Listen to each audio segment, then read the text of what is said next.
एक ऑस्ट्रिया के एक सिसिलियन गांव था जहां पे उनका जन्म हुआ था, और वहां उन्होंने उसके बाद में 1842 में वो क्या होते, एक चर्च के पादरी बने थे। चर्च के पादरी बने, तो चर्च के पादरी बनने के बाद में क्या हुआ कि उन्होंने वहां रहकर मटर के पादप पर 7 वर्षों तक अध्ययन किया था। अब 7 वर्षों तक वहां उन्होंने अध्ययन किया तो कुछ तो रिजल्ट निकला ही होगा।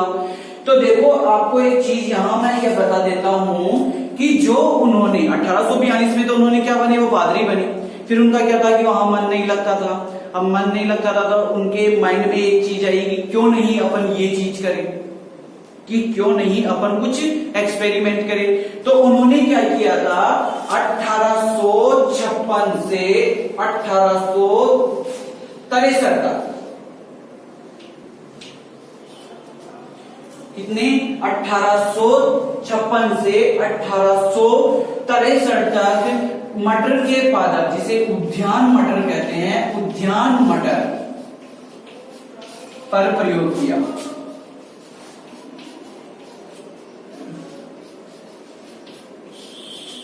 कहां प्रयोग किया था उन्होंने, 1856 से 1863 तक उद्यान मटर पर उन्होंने प्रयोग किया। अब आपको ये चीज याद रखनी है कि उनका जो एक्सपेरिमेंट था वो कब से कब तक किया गया, 7 सालों तक उन्होंने मटर के पादपों पर अध्ययन किया था। तो देखिए आपको मैं ये चीज बता देता हूं कि क्या था कि बहुत सी बुकें हैं, कोई आप जहां 12th की बुक भी देखोगे या आपकी जो संजीव पासबुक है वो भी देखोगे या एक्सीलेंट देखोगे, तो उसने क्या दे रखा है अपन को 1856 से 1857 से 1865 तक। तो ये पॉसिबल नहीं है, वो जो सन दी गई है वो बिल्कुल गलत है। आपको कब से कब तक याद रखना है, 1856 से 1863 तक याद रखना है, बिल्कुल राइट है। ठीक है, इसके बाद अपन बात करते हैं। तो देखो उसके उन्होंने प्रयोग किया और उनके जो प्रयोग थे, एक भ्रूण सोसाइटी नेचुरल हिस्ट्री नाम की एक बुक थी, उस पे भ्रूण सोसाइटी द नेचुरल हिस्ट्री, ठीक है। तो उस बुक में उसकी पत्रिका थी, उस पत्रिका में इनके जो प्रयोग थे प्रकाशित हुए थे। तो उस टाइम पे क्या था कि जब ये उस चर्च के पादरी बने थे तो वो जो पत्रिका थी वो क्या थी, इतनी बिक नहीं पाती थी। जब वो इतनी नहीं बिकती थी तो उसके जो एक्सपेरिमेंट थे वो सीमित थे, इतने ज्यादा नहीं फैलते थे। तो अब और क्या हुआ कि उस चीज में सफल भी हो गए, जो चीज इन्होंने की थी वो चीज बाद में जाके सफल भी हो गई, लेकिन इनको मेडल मिला बाद में मरने के बाद। तो वो मरने के बाद में वो मेडल किस काम का, जब तक ये थे तब तक तो ये चीज कर नहीं पाए। बाद में जो अन्य साइंटिस्ट थे जिन्होंने सिद्ध करके बताया था कि वास्तव में मेंडल ने जो बात कह के गया था और जो बात उन्होंने प्रूव की थी वो बिल्कुल 100% सिद्ध होती है। तो यहां से अगर अपन आगे की बात करेंगे तो आगे की आपको क्या करना है, जैसे यहां मेंडल की सफलता के कारण देखेंगे।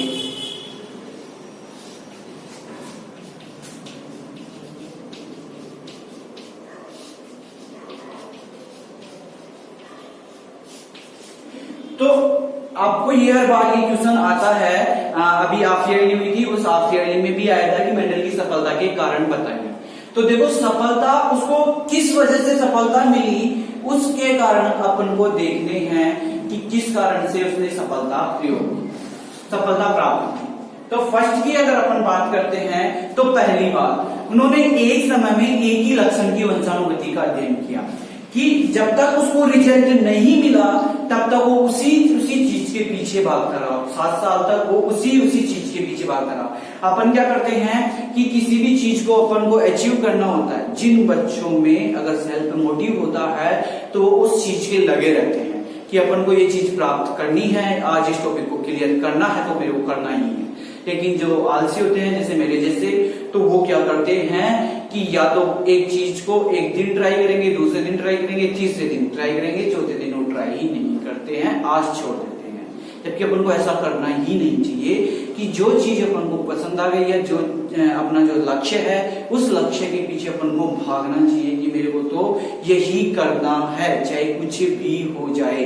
जैसे बहुत से बच्चों का है, बहुत से बच्चे चाहते हैं कि मेरा क्या हो कि इतनी परसेंटेज बने, चाहे मेरे को उसके लिए कुछ भी करना पड़ जाए। तो क्या करते रहो आप, उस चीज के लिए लगे रहो कि आपको चाहे कुछ भी, सर ये चीज नहीं आ रही है, सर ये चीज बताओ आप, सर ये मेरे को समझ में नहीं आ रहा, वो आप एनी टाइम कभी भी कॉल कर सकते हो, कभी भी मैसेज कर सकते हो, कभी भी कमेंट कर सकते हो। और मैंने आपको बताया है जो चैनल है उसको सब्सक्राइब कर लो, जैसे ही यहाँ से आपके वीडियो डालेंगे वहां आपको तुरंत मैसेज मिल जाएगा कि क्या सर ने कौन सा वीडियो आज डाला है, तुरंत मैसेज मिल जाएगा।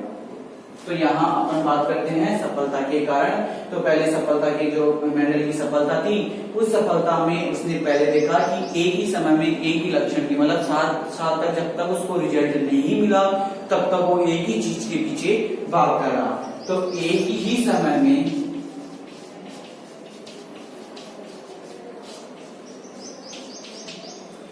एक ही लक्षण की वंशावृद्धि का अध्ययन किया, लक्षण की वंशावृद्धि का अध्ययन किया।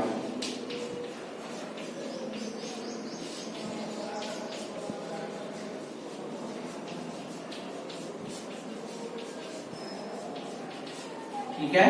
और दूसरे की अगर अपन बात करते हैं तो उन्होंने सांख्यिकी, सावधानी पूर्वक सांख्यिकी विश्लेषण किया। अब ये भी बताएंगे अपन क्या होता है।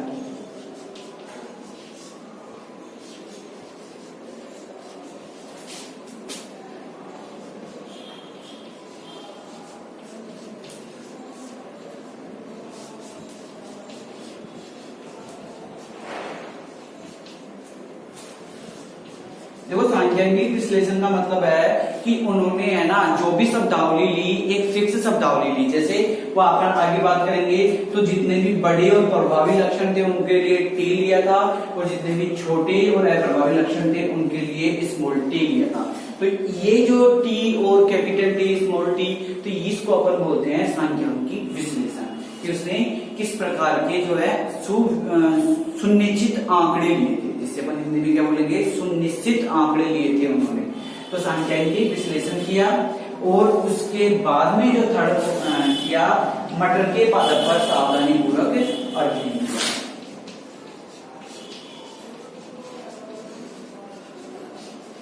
पादप पर सावधानी पूर्वक अध्ययन किया।